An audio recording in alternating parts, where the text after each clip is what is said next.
Abra su Biblia, por favor, en el libro de Génesis capítulo 6.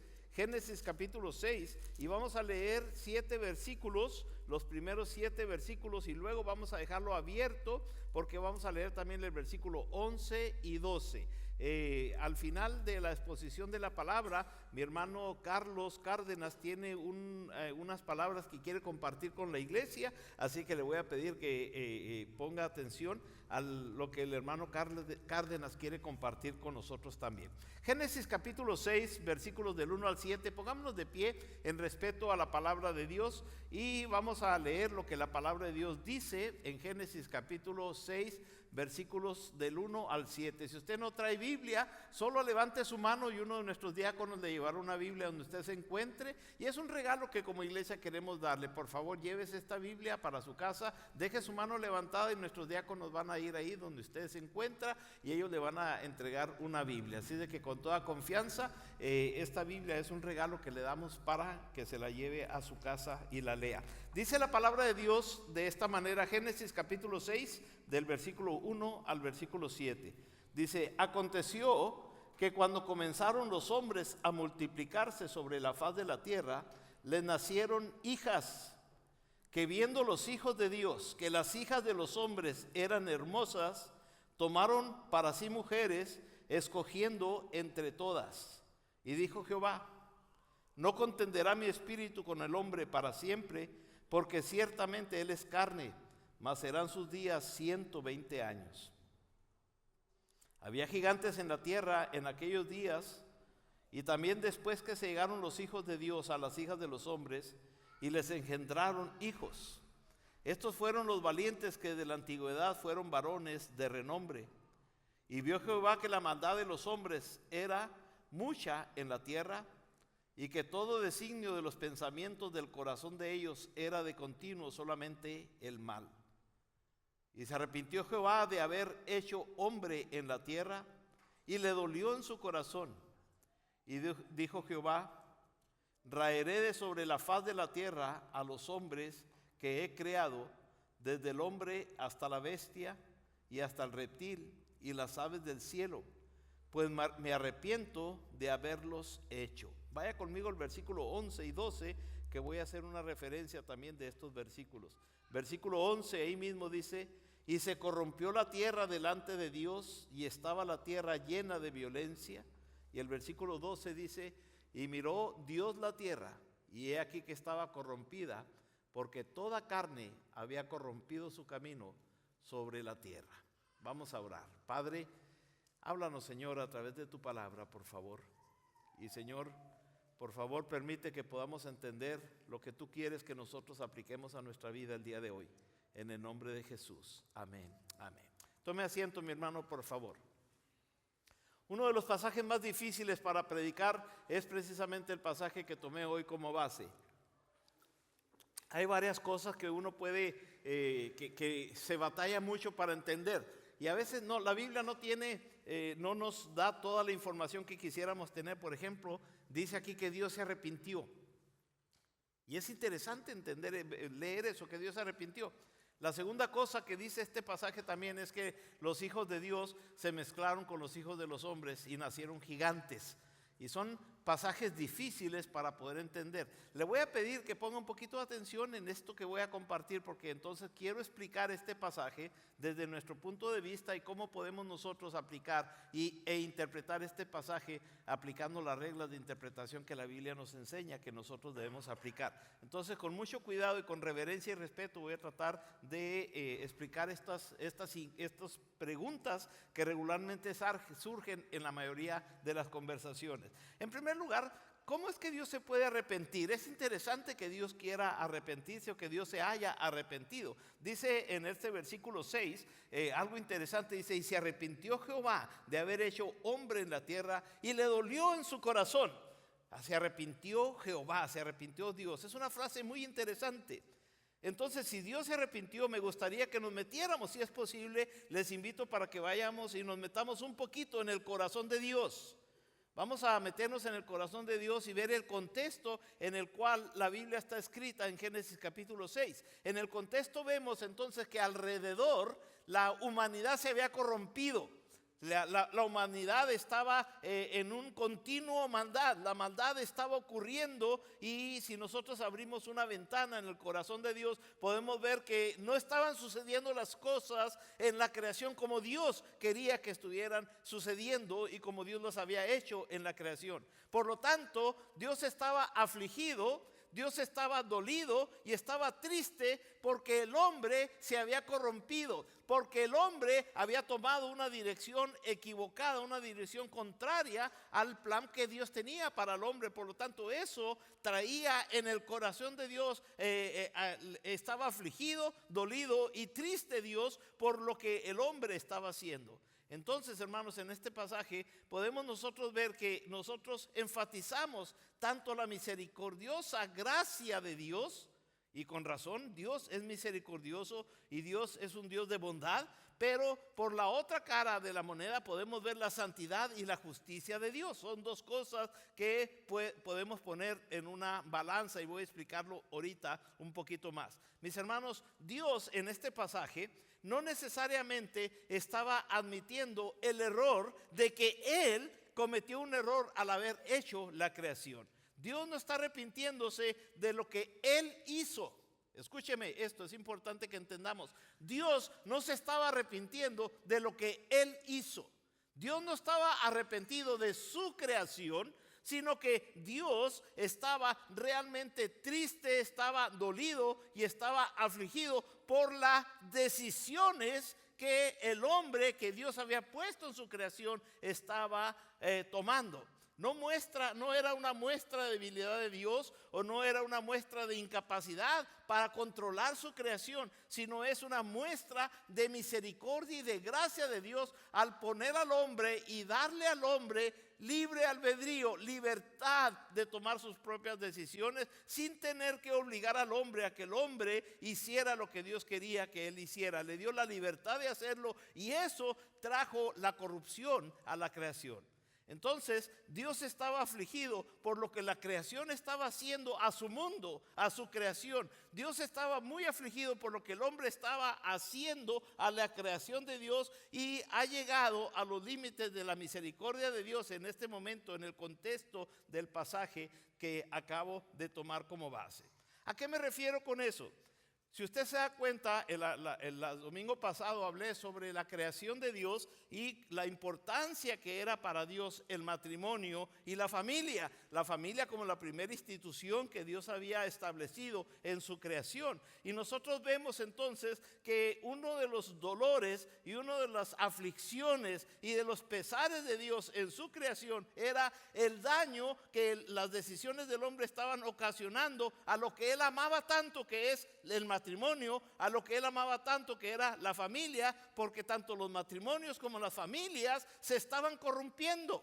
Mire lo que dice el versículo 2 en Génesis 6:2. Dice: y viendo los hijos de Dios que las hijas de los hombres eran hermosas, tomaron para sí mujeres escogiendo entre todas. O sea, lo que este versículo nos está diciendo es que los hijos de Dios no estuvieron de acuerdo a la voluntad de Dios, del propósito que Dios tenía para el matrimonio. Y más al rato voy a explicar ese versículo. No se me adelante un poquito, nomás quiero hacer una aplicación sobre la importancia y la tristeza que Dios sentía en su corazón al ver cómo el concepto de la familia y cómo el matrimonio se había completamente corrompido en el contexto cultural en el cual estaba sucediendo las cosas en Génesis capítulo 6. Aquí, hermanos, este pasaje de que los hijos de Dios se metieron con las hijas de los hombres, hay varias, es uno de los, y tengo que reconocer, es uno de los pasajes más difíciles de explicar, pero quiero darle cuando menos de una manera panorámica, darle cuando menos 3 posibles respuestas de interpretación a este pasaje.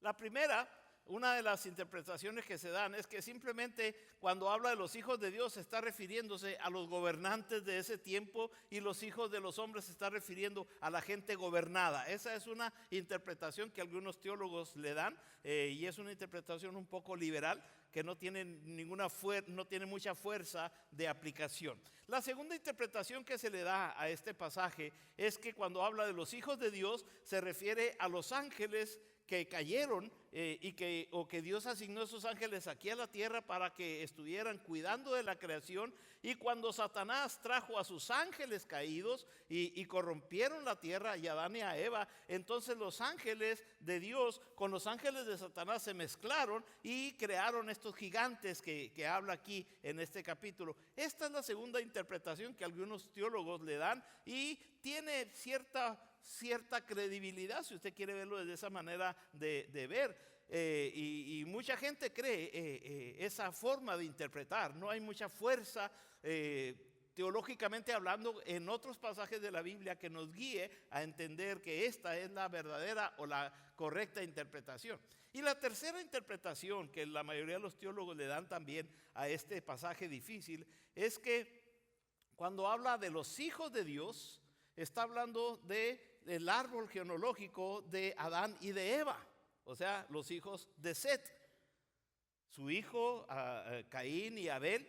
Y luego cuando Caín mató a Abel, entonces nació como reemplazo de los hijos de Adán, nació Set. Y no nada más él, nacieron muchos hijos e hijas, dice la Biblia, pero la Biblia se enfoca en Set. Entonces la tercera interpretación es que son los hijos de Set, que son los hijos de Dios, que vienen de la descendencia de Dios, y vienen de los hijos de Caín.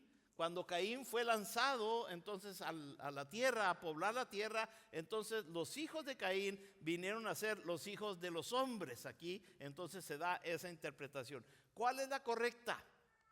Las tres. ¿Cuál es la incorrecta? Las tres.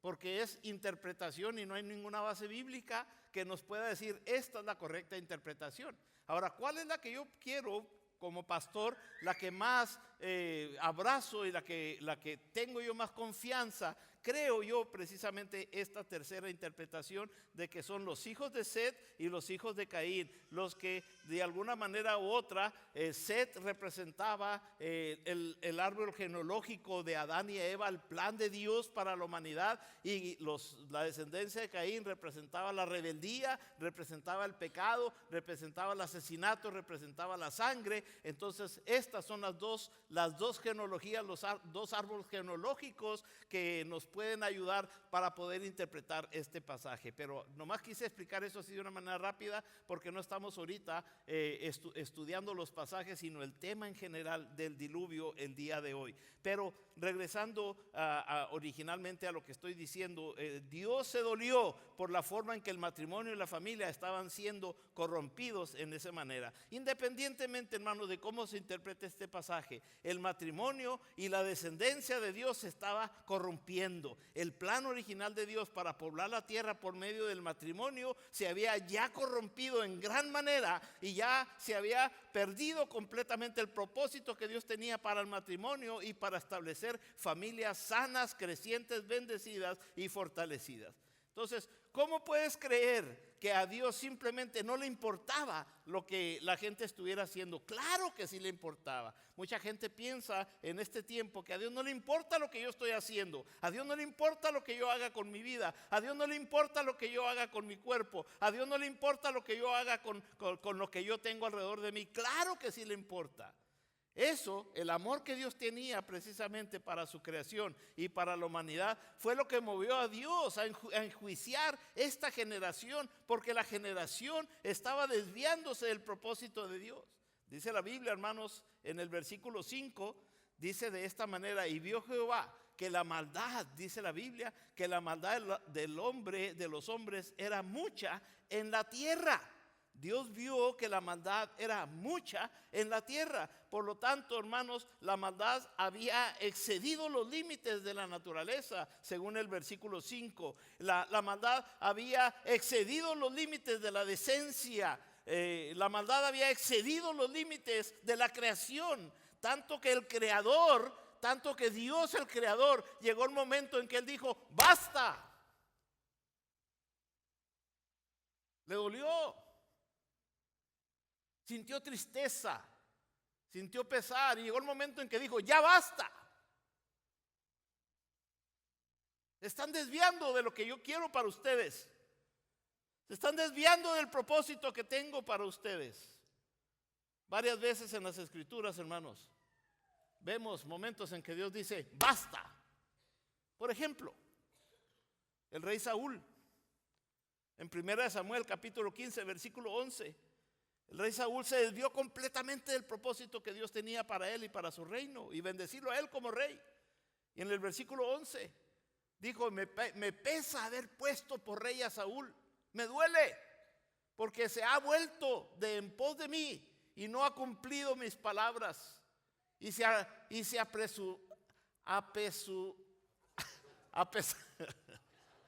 apesadumbró Samuel, se entristeció Samuel y clamó a Jehová toda aquella noche. Pero según este versículo, dice la Biblia que el Señor dijo, me pesa, me duele que Saúl se haya desviado de lo que yo tengo para él.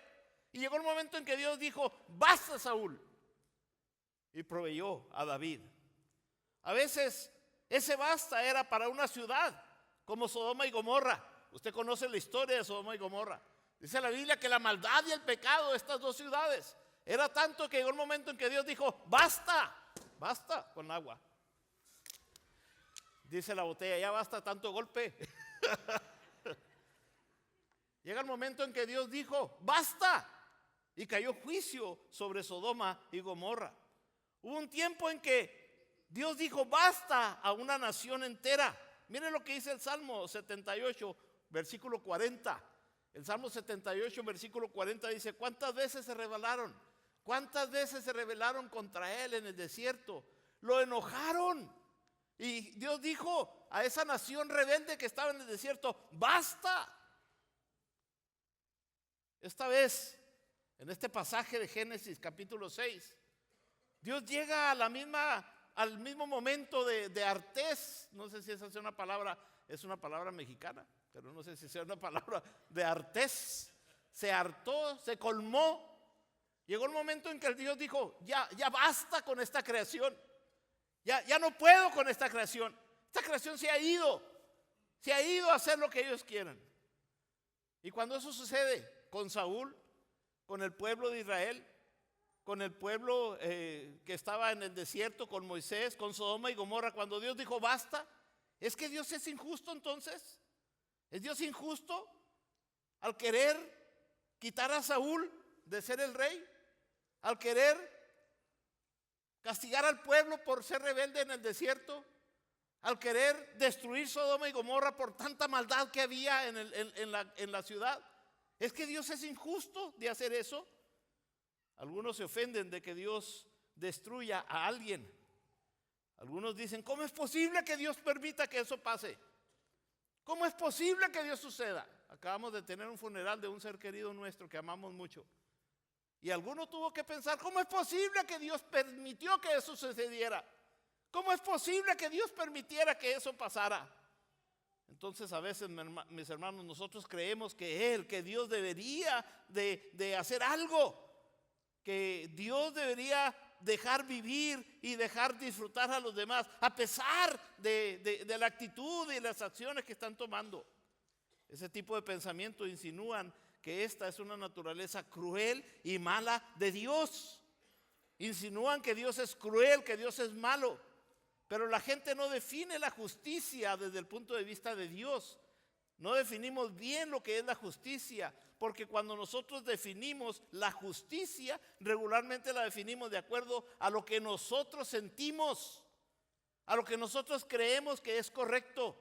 Y lo que yo creo que es correcto para mí, eso es justicia. Y si somos seres humanos y somos seres pecadores y somos egoístas, nuestra justicia se va a aplicar de una manera incorrecta. Por lo tanto, el razonamiento justo de Dios es justo porque Dios es justo. Amén. el razonamiento justo de Dios es justo porque define la justicia de Dios. Por eso la Biblia dice que en los días de Noé la humanidad era violenta e injusta. La humanidad solo pensaba en la maldad. En el contexto de Génesis capítulo 6, la humanidad solo pensaba en la maldad. Ese era el pensamiento del corazón del hombre. El hombre solamente, dice el versículo, constantemente estaba pensando en la maldad. Dice el versículo 5, y vio Jehová que la maldad de los hombres era mucha en la tierra y que todo designio de los pensamientos del corazón de ellos era para continuo solamente el mal. No había una esperanza desde el punto de vista de la sociedad que mejorara la sociedad. La sociedad se estaba yendo constantemente hacia la maldad y se estaban hundiendo en la injusticia y en el pecado. Eso es injusticia. El matrimonio en aquel tiempo se había corrompido intencionalmente y la descendencia que Dios le había dado a la familia se había afectado y había afectado la población de la tierra. Eso era injusto. Estoy hablando de aquel tiempo, no estoy hablando de este tiempo, hermano. Usted piensa que estoy hablando de este tiempo porque es lo mismo. Estamos pasando la misma situación. El pecado y el mal en el tiempo de Génesis capítulo 6 crearon tantas víctimas. Eso es injusto. El matrimonio fue corrompido intencionalmente. Eso es injusto. La humanidad pervirtió su propia creación de Dios. Eso es injusto. El hombre actuó de una manera injusta. Eso es injusto. Y si había en una sociedad injusta en aquel tiempo, entonces el diluvio es la justicia de Dios sobre la humanidad injusta. Dios estaba tratando de implementar su plan. Y aún en medio de tanta maldad, Dios tenía un plan. Aún en medio de tanta maldad que nuestra sociedad está enfrentando, Dios tiene un plan el día de hoy. Amén, hermano. Puede que usted no lo entienda todo. Puede que no lo entendamos todo.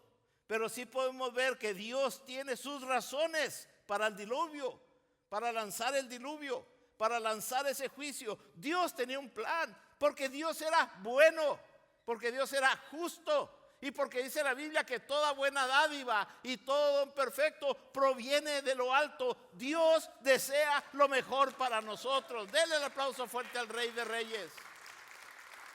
Dice la Biblia, yo sé los pensamientos que tengo para ti y son pensamientos de bien y no de mal. Yo quiero bendecirte, pero tú te has ido de una manera injusta y has dejado la justicia de Dios por seguir tus propios razonamientos. Dios es justo. ¿Qué aprendemos entonces de esta área de la justicia de Dios sobre el pecado? ¿Qué aprendemos? Al menos 4 cosas, así más rápidamente. Que el pecado siempre entristecerá a Dios. La primera cosa que aprendemos. La segunda, que Dios toma el pecado muy en serio. Y Dios toma el pecado de una manera personal, porque Él te toma a ti y se relaciona contigo de una manera personal. No podemos justificar a los demás. Me hubiera gustado el domingo pasado haber tocado los temas que yo quería tocar, pero si usted se da cuenta, si usted estuvo aquí el domingo pasado, se da cuenta que cuando Adán y Eva cometen pecado, en ese Génesis capítulo 3, viene y el Señor busca a Adán y a Eva, y ellos estaban escondidos. Y les pregunta, ¿dónde estás tú? ¿Dónde estás tú? No les dice dónde están.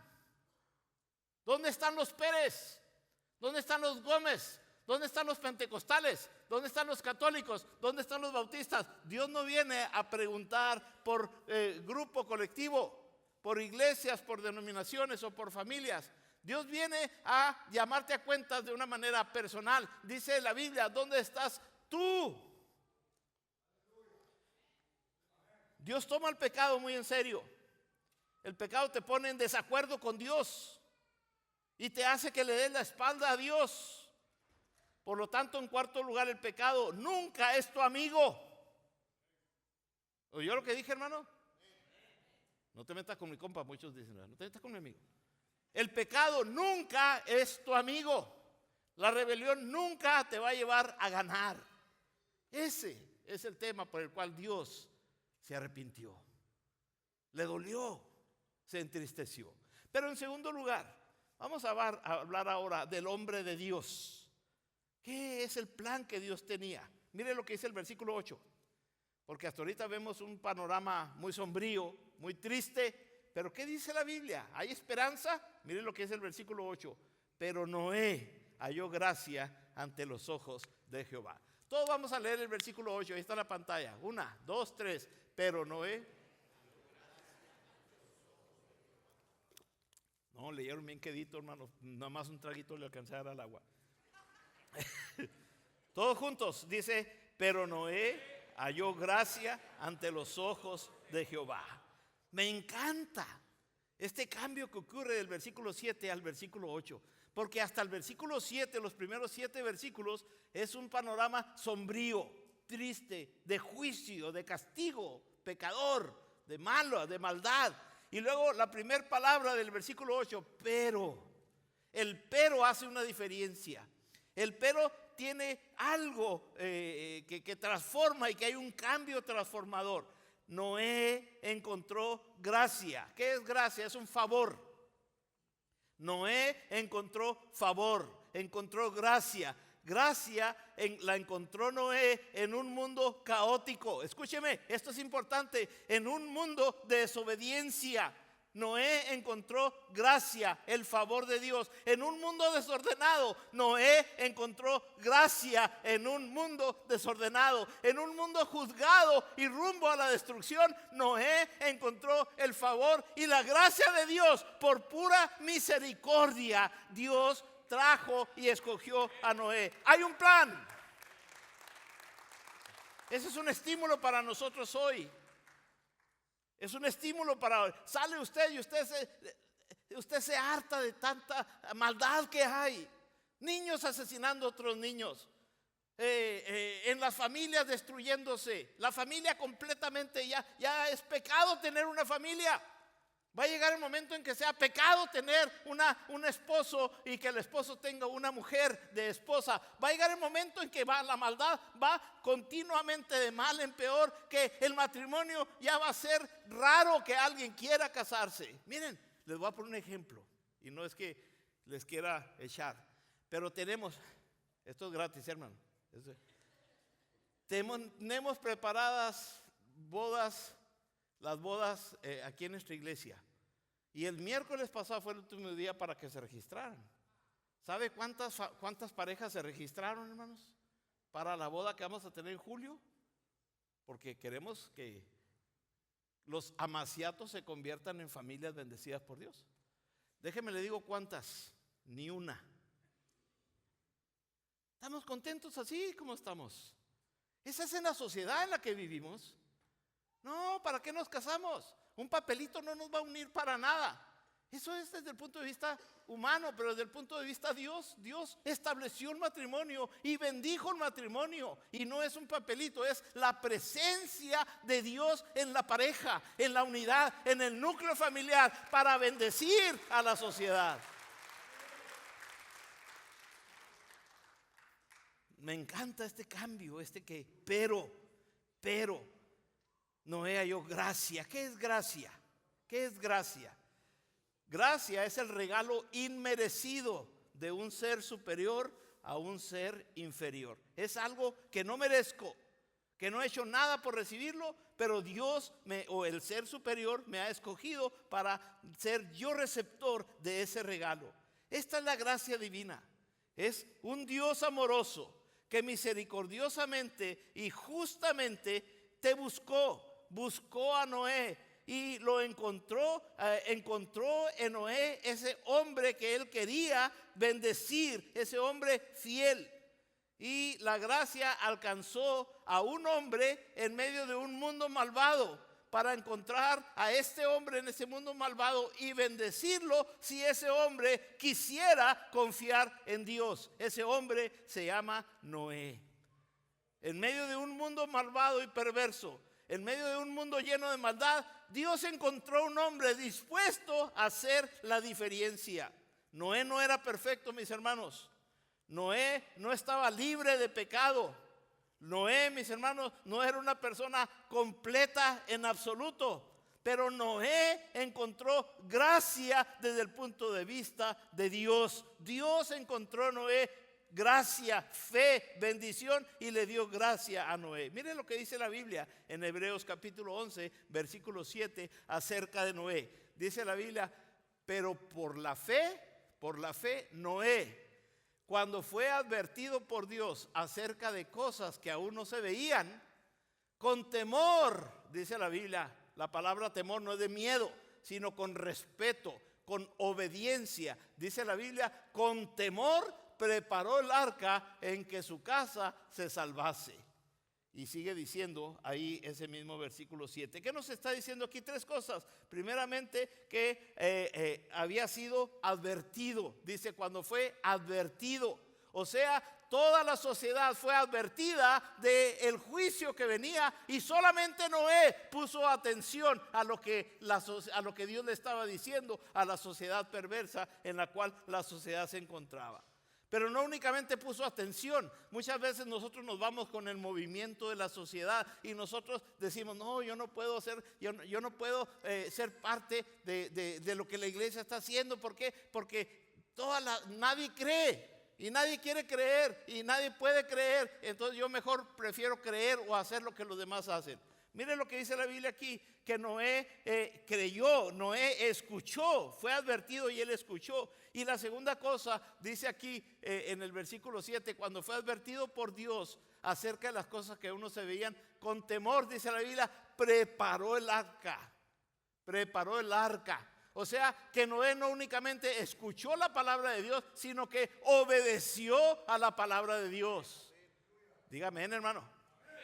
Si usted quiere realmente encontrar la gracia y ser receptor del regalo inmerecido de Dios, y usted quiere que Dios le bendiga con su gracia misericordiosa, simplemente escuche la palabra de Dios y póngala por obra. Dice la Biblia, y Noé preparó el arca. La tercera cosa que hizo Noé, mire lo que dice, preparó el arca en el que su casa se salvase, y por esa fe, mire lo que dice la Biblia, por esa fe condenó al mundo.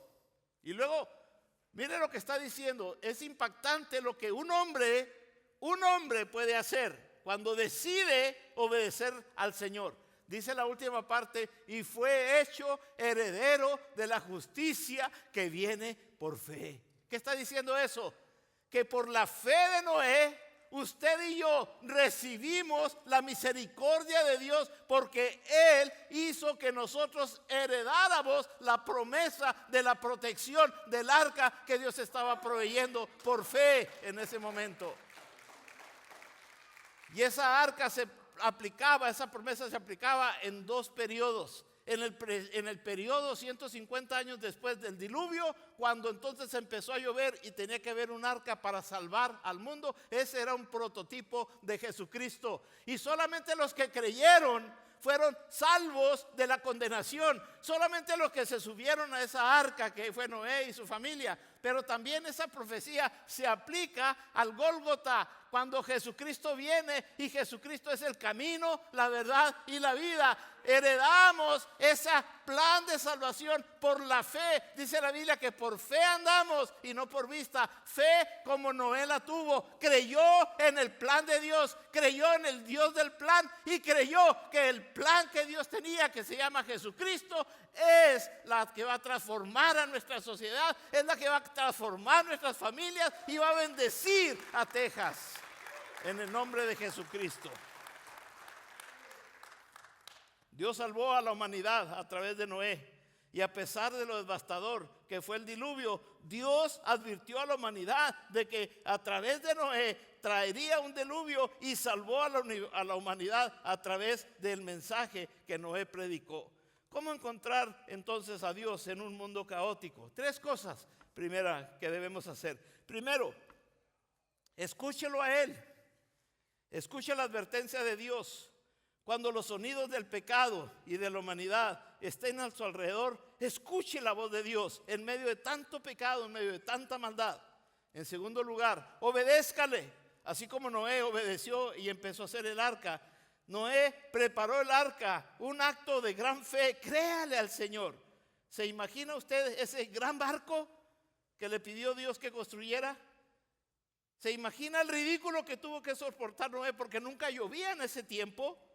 Y Noé de repente va a decir, va a caer agua del cielo para la tierra. Agua. La gente se reía de él. ¿Qué es eso? La gente no sabía que era la lluvia. Nunca había llovido. Nunca nadie había construido un barco, mucho menos de ese tamaño. Estaba totalmente loco desde el punto de vista de la sociedad. Estaba totalmente solo en lo que él estaba haciendo.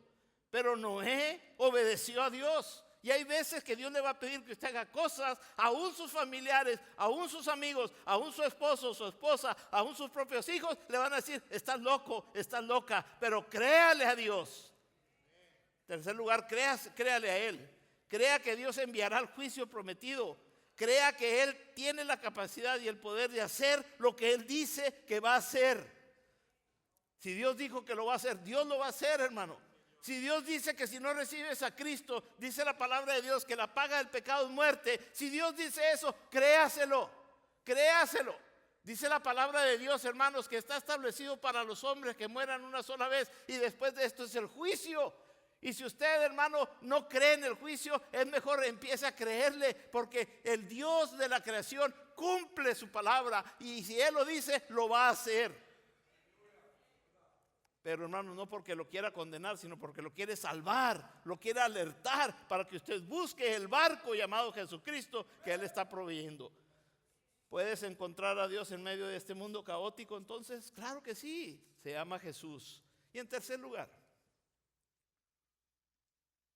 ya vimos el dolor de Dios, ya vimos el hombre de Dios, ahora vamos a ver la redención de Dios. Mire lo que dice aquí en Génesis el versículo 13 y 14.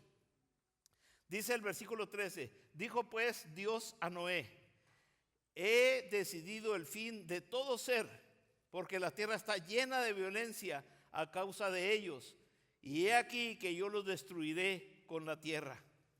Hazte un arca de madera de gofer, harás aposentos en el arca y la calafatearás con brea por dentro y por fuera. Y ahí sigue diciendo la historia. Vamos a ver la redención que Dios provee.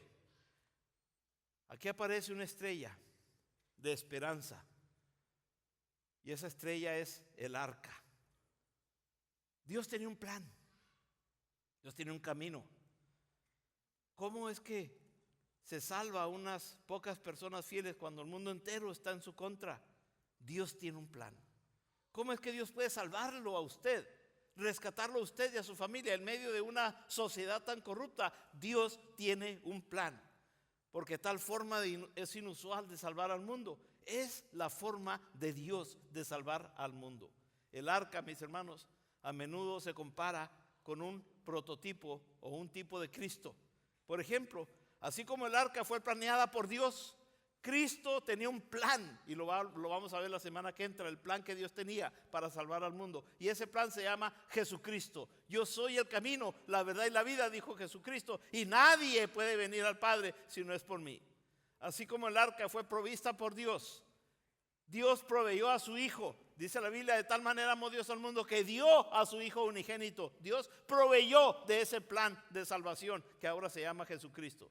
Así como el arca era un lugar seguro para los que se refugiaran en el arca, así los que vienen a Cristo, vamos a un lugar seguro. El que a mí viene, yo no le echo fuera. Están en mis manos, dijo Jesucristo, y nadie los arrebatará de mi mano. En Cristo estamos seguros. El arca era un lugar de confianza en el cual uno podía entrar con seguridad. Cristo es la persona de confianza. Mis pasos doy y mis pasos dejo, y no es como el mundo la da, dice la palabra de Dios.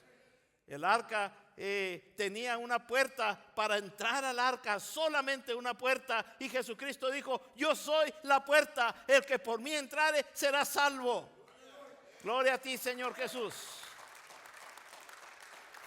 La historia del arca, la historia que leemos del arca, cuando leemos la historia del arca de Noé, es leer que Dios siempre tiene un plan para la humanidad y que siempre hay una esperanza, incluso en el tiempo del juicio, incluso en el tiempo de la perdición. Dios siempre tiene un plan para rescatar al más perdido de los pecadores, al más perverso de los pecadores. Dios tiene un plan, Dios tiene un camino, y si tú te sientes que eres inmerecedor de la gracia misericordiosa de Dios, te tengo buenas noticias. Cristo te ama y Él tiene un plan para redimirte y traerte a ti.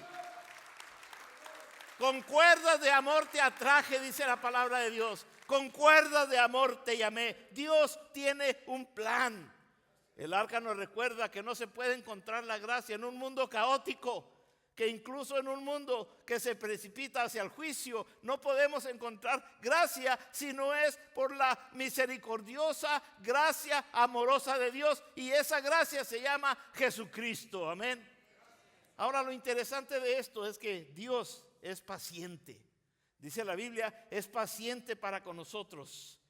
Dice la Biblia, mire lo que dice el versículo 3. A mí me impresiona la paciencia de Dios. Dice el versículo 3: y dijo Jehová: no contenderá mi espíritu con el hombre para siempre, porque ciertamente él es carne, mas serán sus días 120 años. No, cuando Dios dice que vivirá el hombre, o que serán los días del hombre 120 años, hermano, no está diciendo que Dios lo va a castigar al hombre y que en vez de vivir 800 años como vivían en aquel tiempo, de ese momento en adelante iban a vivir 120 años. No, esa es una mala interpretación de este pasaje. No son los límites de edad que Dios pone en el hombre en el futuro, sino Dios le está dando tiempo de su paciencia. Fueron aproximadamente 120 años de cuando Dios dijo esto a cuando el diluvio pasó. ¿Me está escuchando lo que estoy diciendo? Desde que Dios dijo, el tiempo para que el hombre viva son 120 años, a cuando empezó el diluvio fueron 120 años. ¿Qué me enseña esto? ¿Que Dios está castigando al hombre y le está quitando vida? No, Dios le está pacientemente dando oportunidad al hombre. Le dio 120 años de oportunidad para que el hombre se arrepintiera y viniera a los pies de Dios. Fueron aproximadamente 120 años que esto pasó. Hermanos, Dios nunca envía juicio sin enviar una advertencia. La construcción del arca durante esa época fue fascinante, aunque conocemos poco los detalles, pero estuve leyendo varios comentaristas, varios teólogos, y me impresionó, algunos de ellos muy antiguos, teólogos que tienen una forma de interpretar este pasaje que me impresionó, no necesariamente que es la correcta, pero su forma de ver este pasaje. Algunos de esos teólogos dicen que Noé, escúcheme, esto es interesante. Algunos de estos teólogos dicen que Noé comenzó a plantar árboles, que esos mismos árboles iban a crecer y iba a usar esa madera de esos árboles para hacer el arca.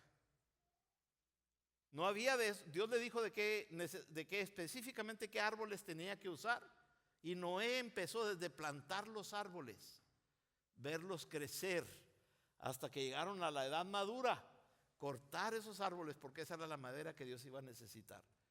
120 años duraron esos árboles que Dios usó en el arca.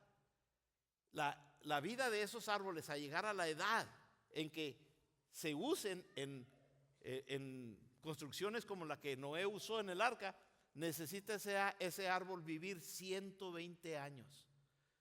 ¿Coincidencias? No sé. Si eso es cierto, entonces mientras Noé veía crecer esos árboles, dice la Biblia que Noé predicaba el juicio venidero. El juicio de Dios se acercaba. ¿Te imaginas? ¿Se imagina qué paciencia de Dios. Mire lo que dice 1 Pedro 3:20, para confirmar lo que estoy diciendo. Dice, los que en otro tiempo desobedecieron, cuando una vez esperaban la paciencia de Dios en los días de Noé. Noé está diciendo, espérense que cree que este arbolito y no se la van a acabar. No decía así, no, pero un mexicano como yo. Y Noé estaba viendo esos árboles crecer. Eso no dice la Biblia, yo lo estoy diciendo. Pero cuando entre más tiempo pasaba, la paciencia de Dios era, arrepiéntanse, arrepiéntanse. La Biblia dice en Hebreos, si oyeres hoy su voz, no endurezcáis vuestros corazones. La paciencia de Dios. Dios tiene una fecha y un límite. Todavía hoy la paciencia de Dios está extendiéndose hacia ti en esta mañana y te dice, si oyeres hoy su voz, no endurezcas tus corazones, solamente cree y obedece. Jesucristo dice, el que a mí viene, yo no le echo fuera.